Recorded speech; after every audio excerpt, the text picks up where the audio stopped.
Let's see, new software, new applications, new peripherals, new companies.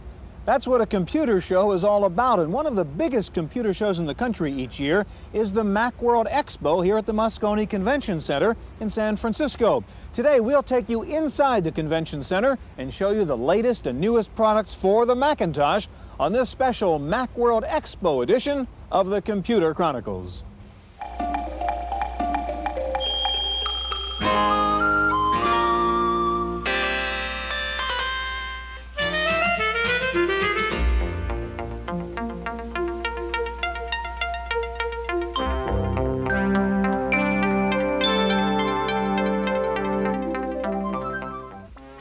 The Computer Chronicles is made possible in part by CompuServe, featuring an online reference library, Wall Street reports, at-home shopping, airline reservations, games, and hundreds of other services. CompuServe, helping people get the most from computers. Additional funding is provided by McGraw-Hill, publishers of Byte. Byte's detailed technical articles on new hardware, software, and languages cover developments in computer technology worldwide.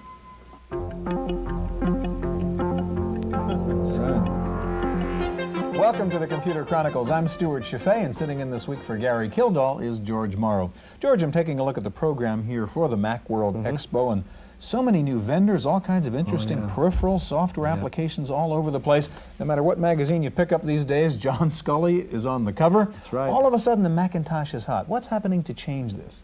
Well, timing has a lot to do with it, Stuart. You know, I was one of the first guys that said it was crazy to put a soft drink salesman in charge of a computer company. But in fact, it was one of the best things that happened to Apple. Apple, timing, and they've been lucky. Everything has happened right for them. Look, in the beginning, when the market was playful, they had Jobs and Wozniak. Perfect. Then, just as we're about ready to run out of the hobbyist, along comes VisiCalc and makes Apple sell to the business people.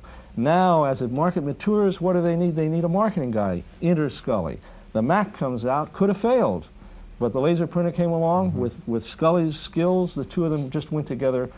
And then now they're catching another wave of new users, work-at-home, intensive professionals. Their timing is great. You can't believe it. George, we're going to go into the Moscone Convention Center now and take a look at some of the highlights of this year's MacWorld Expo. When the doors opened to this year's MacWorld Expo in San Francisco, it was just a few days from the Mac's 4th anniversary. But to anyone familiar with the early Macintosh, it could have been 4 decades. The Mac II's expansion slots and color displays made it the star of the show, attracting a wealth of new hardware and software. Desktop publishing, Apple's modern contribution to printing, was once again prominent at Macworld, starting with software to take advantage of color. Adobe demonstrated its color version of Illustrator, called Illustrator 88, that lets the user preview and specify color separations on a wide variety of output devices.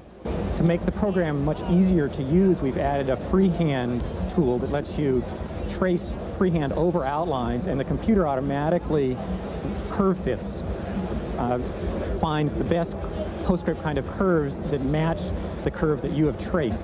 There's the ability to interpolate different shapes given 2 starting shapes. For example, we have one of the illustrations over there where it has an S and then a swan, and it interpolates intermediate shapes for you and also blends the colors between them. You can do very powerful effects with this, of course. It's really a nice tool. Adobe also addressed the problem of discrepancies between different screen displays and final output by introducing Display PostScript. What we've done with Display PostScript is take the basic PostScript interpreter that's there inside all of the printers and adapt it for use on displays for interactive terminals. The goal of this is to provide a very high-level device-independent graphics model for application developers to use. The net effect on the end user is twofold. One is that they're getting more powerful graphics just automatically built into their applications. Also, the end user gets much more flexibility in terms of their hardware choices. They don't have this horrible situation we have now where you have to worry about, do I have the right graphics adapter to run this particular piece of software? And if I try to update my graphics hardware, am I going to no longer be able to run my software? All of that nonsense goes away. In a sense, we're coming out of the dark ages in PCs. At the Alda's booth, PageMaker 3.0 with color support was on display, as well as a new drawing program called FreeHand that combines drawing tools with color, special effects, and PageMaker-like handling of text. For those desktop publishers who have discovered how difficult it is to make professional-looking documents, Hypersoft of San Francisco announced a HyperCard-based DTP advisor. The program offers graphic arts advice on designing and producing documents, covering such aspects as layout, typography, and the printing process. This year's MacWorld Expo was awash with color, from monitors to cards to printers. Orchid Technology brought color to the SE with its ColorView board. The ColorView SE adapter displays up to 16 colors from a palette of over 4,000 on either an Apple RGB or IBM VGA monitor. The ColorView card retails for $695 and begins shipping in February. SuperMac and Jasmine technologies were among several manufacturers to introduce 24-bit per pixel color adapter boards. Jasmine's Rembrandt boards can display up to 256 shades on screen, drawing from a palette of over 16 million colors. The significance of 24 bits versus 8 bits is essentially that with 24 bits you can get photorealism on the screen. It gives you a much more accurate rendering of reality. The difference to the eye is that you're able to show very subtle gradations of hue.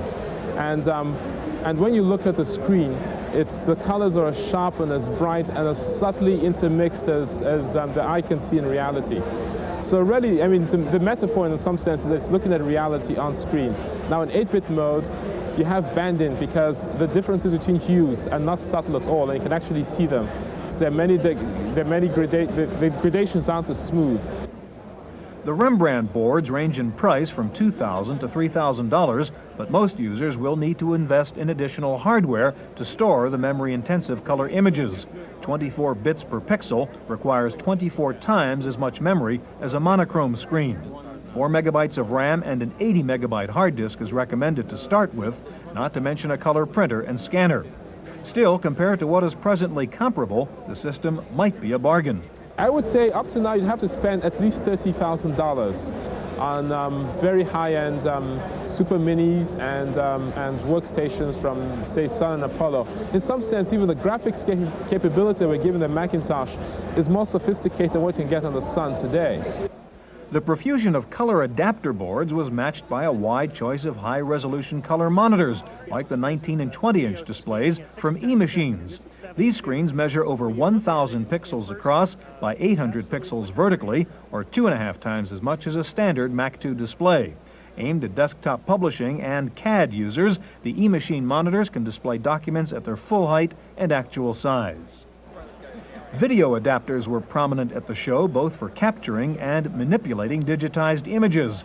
Mega Graphics demonstrated its MegaShot frame grabber aimed at desktop publishing and presentations.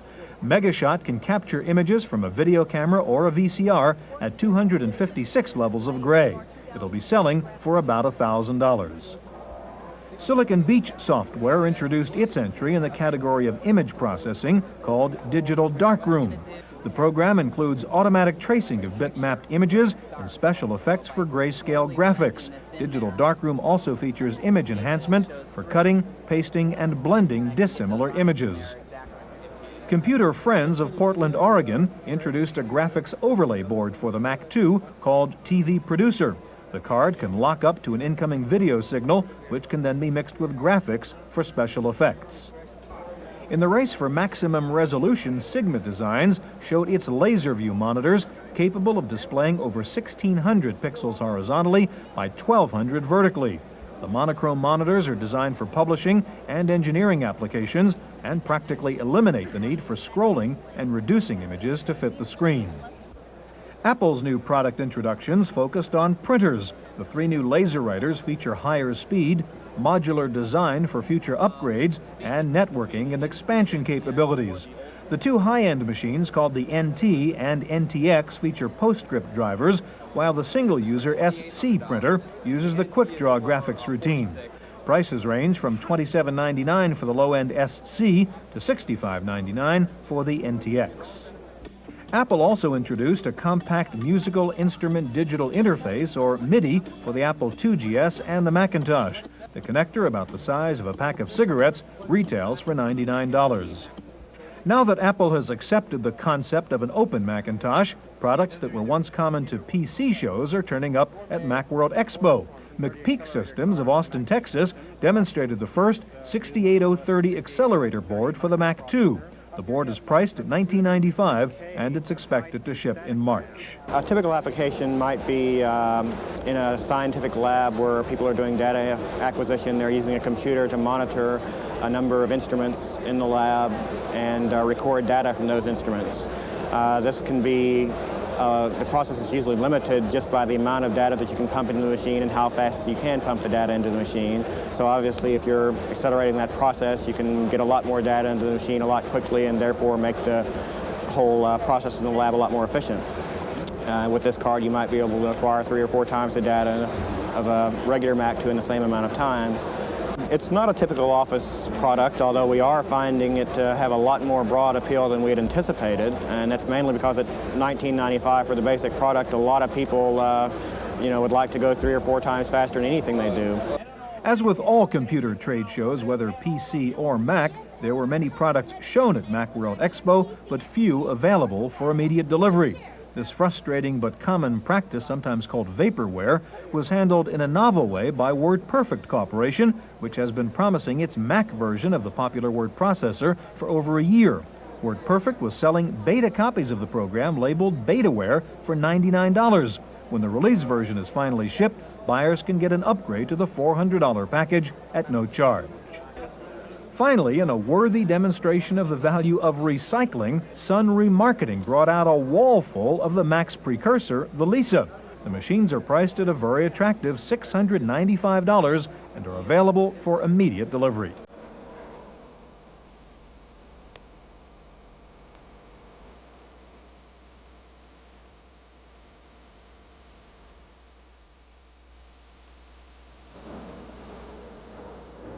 If the strength of a machine is the variety and value of its software, the Macintosh has proven itself a worthy competitor. Among the new generation of software on display was the area of forms generation. SoftView of Camarillo, California, showed Form System, called Graphically Intelligent Software. Once you design the form, the software will maintain graphic consistency when any change in field size or font takes place. In other words, even though you design it yourself, the software guarantees your form will still look professional. Claris, the former software arm of Apple, and now an independent company, showed off SmartForm, another object-oriented program to create forms of all types.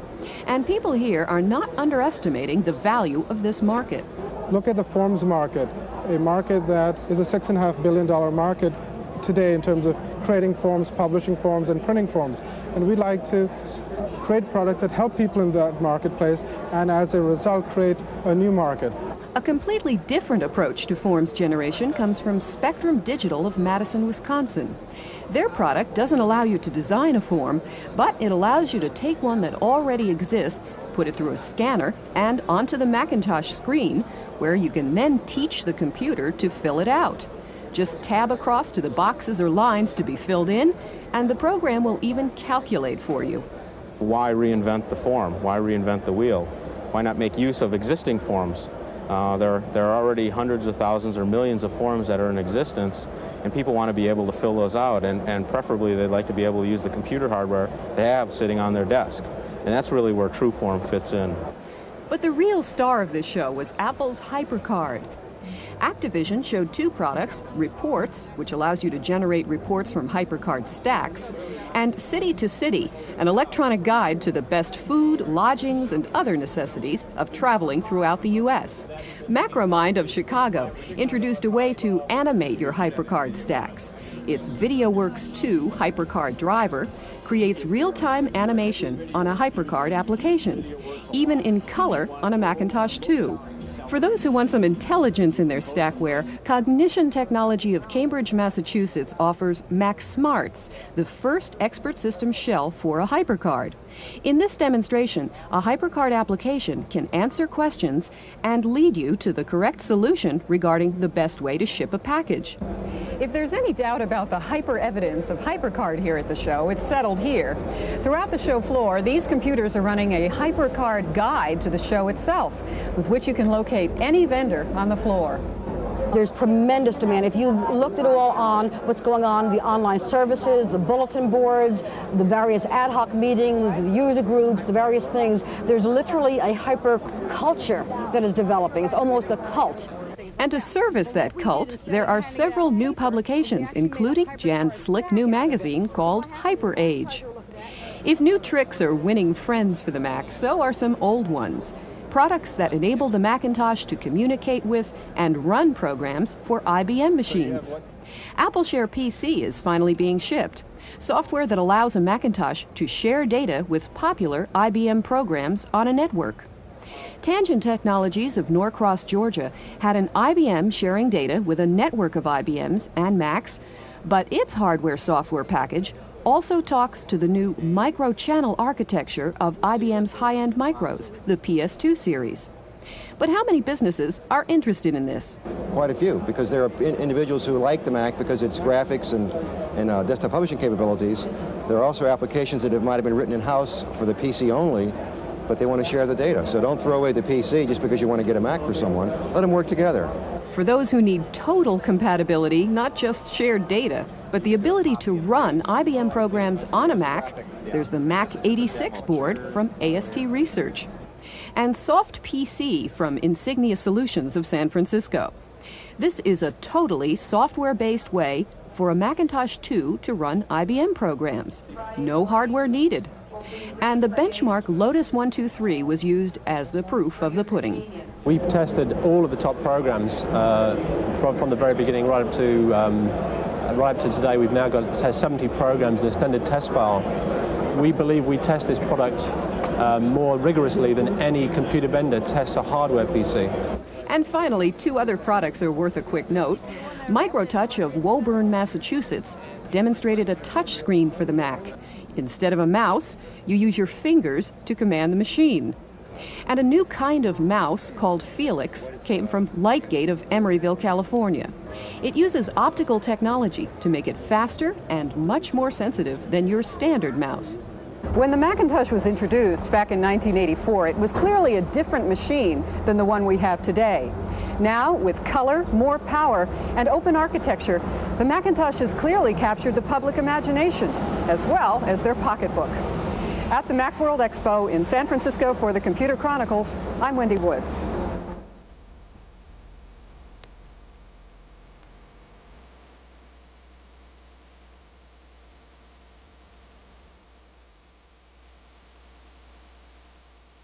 Joining us in the studio now is Jerry Burrell, editor of Macworld magazine, and next to Jerry, our resident analyst Jan Lewis, and with us George Morrow. George, you were at Macworld. What did you think? Oh, yeah. I'm really curious what you people are going to say to the impressions that I formed there, but it was quite an experience for me. First of all, it seemed like a much bigger show than either of the last two computer fairs, West Coast computer fairs, and it's clear that the market in the Mac world, all over the Mac, is just wide open because the big hitters had nobody in their booths compared to some little guys like Wings. Wings, this software program I've never heard of, there were 45 people, 50 people standing in line. Guys were standing in line for more than a half hour. The fellow at the end of the line had a card switch. This is the end of the line. If you want to stand in line, get behind me. Interesting. That was really amazing. It seemed like the little fellas had a lot more visibility there. And I think I found a new user. I think Mac is going to catch the wave of a new user, the work-at-home professional. Yeah, I think that work-at-home professional market is really getting a lot of attention now. Yeah, but these people were all over that show. They're kind of a new hacker, but not quite a hacker. I guess I'd call them cable competent. Cable-ready hacker. Cable-ready hacker. Right. And they're willing to experiment with cables and software. They're not into the hardware. And it seems like this user now is becoming a very prominent feature of a computer user. This user, I think Macintosh is still for the little guys, for the small office, for the creative types, as well as certainly being positioned look, in the last market. 3 years, the American large corporations have gotten rid of 3 million workers. A lot of these people are still providing services for those corporations, and they're independent professionals now, and they're using Macs. And if the Mac gets in the corporate world, it seems like this is an ideal way to come in with that independent fella. Jerry, do you get that in any of this? Certainly, the Vice President for Marketing and Sales at Apple, Chuck Bosenberg, has said that one of their new focuses is on the home office. We've known that 85% of our readers have had their Macs at home for the last 5 years. So you know this wave. You know this wave is there. Well, you could realize see that other vendors are doing it out of the Mac market too. Blue Chip and Hyundai, for instance, are going very strongly into positioning themselves as a spokesman for this market.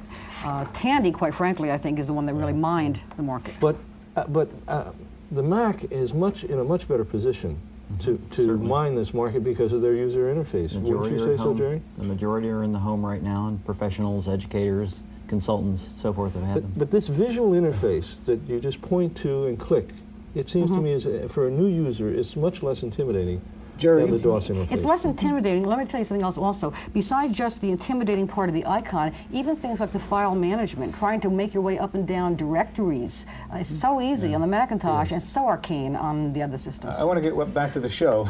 And Jerry, I know you told me you stopped at just about every single booth at the show. How would you summarize the kind of highlights and trends you saw there? Probably the major areas that we saw continue to expand here were for communications, for the peripheral devices, and the vertical software especially. Jerry, which peripheral devices in particular? Well, again, there's a small subdivision. The laser printers, Apple's announcement, and GCC for a product line of laser printers. We had the color monitors and monochrome monitors, and the graphics and video. So 8, 24, 32-bit graphics cards, and then NTSC cards. Yeah, an awful lot of large monitors at the show. And a very, very crowded show. It was very vibrant. Do you know that the first day, open to the public, they had 20,000 people the first day, set a record for a San Francisco show? Jan, what was your sort of summary? What were the highlights? What did you see come out of it? The major things that I saw from the show, and it's really hard to pick the major ones because there were so many, I would say HyperCard fever is absolutely evident at the show. Really? Yeah, absolutely evident. What you saw is Activision basically going in there and taking the chance on the market on their first 2 products, Focal Point and Business Class. But now you find lots of others jumping in. Activision has 2 new products. The sales of the products are high. We saw several new ones. We saw Mac Smarts. We saw HyperDA, which actually lets a 512K Mac at least do browsing through HyperCard. We saw HyperBookmaker, and we're seeing an awful lot of vendors now jumping into that market now that Activision has sort of taken the first steps there. Jan, how about a magazine for the HyperCard? Funny you should mention that. The first magazine for HyperCard was in fact unveiled at the show. It was unveiled by myself, who's publisher and editor of HyperAge. You don't have enough to do these days. In my spare time, I do that type of thing. And of course, we feature really the players in the Macintosh market. Danny Goodman writing Organizing Your Life with HyperCard, and the Ted Nelson doing a study column on how he invented the word hypertext. So you don't think HyperCard might be a fad? No, I absolutely think HyperCard is going to revolutionize the way computing is done and possibly even the way human thought is done. I think the concepts for the past 40 years have laid the groundwork. I really feel that way. The concepts since 1945 have been laying the groundwork in the literature, and HyperCard is such a seductive, simple, easy implementation from a company that knows how to reach the mass market. I think this is what's going to make it turn the corner. I really believe that. Jerry, George, we're out of time. Thanks very much. That's our look at MacWorld Expo. See you next week on the Computer Chronicles.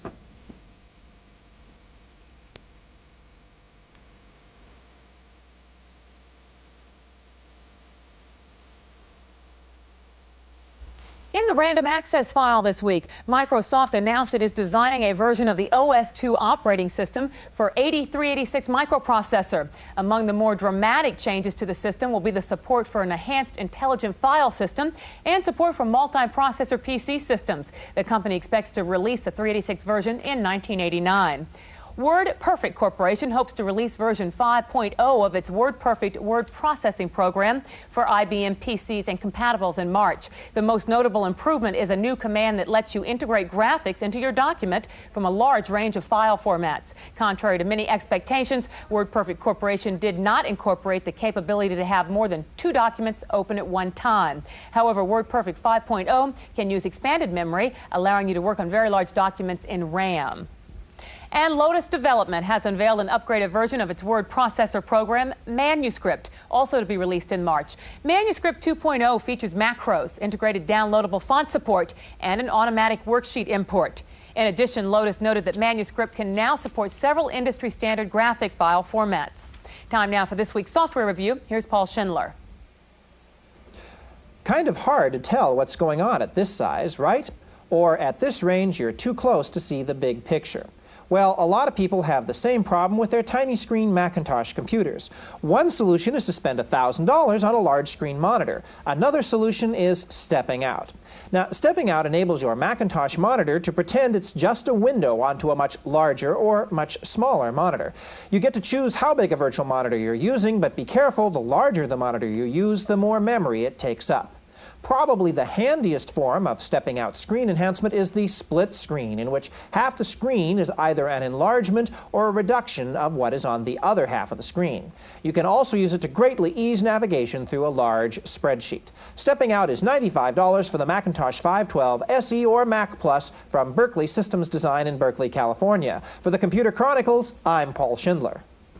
Owners of CD-ROM players can now catch up on the past 2 years of news in the Soviet Union. Aldi Publishing of Minneapolis is offering a CD-ROM disc with an English translation of the Soviet daily newspaper Pravda.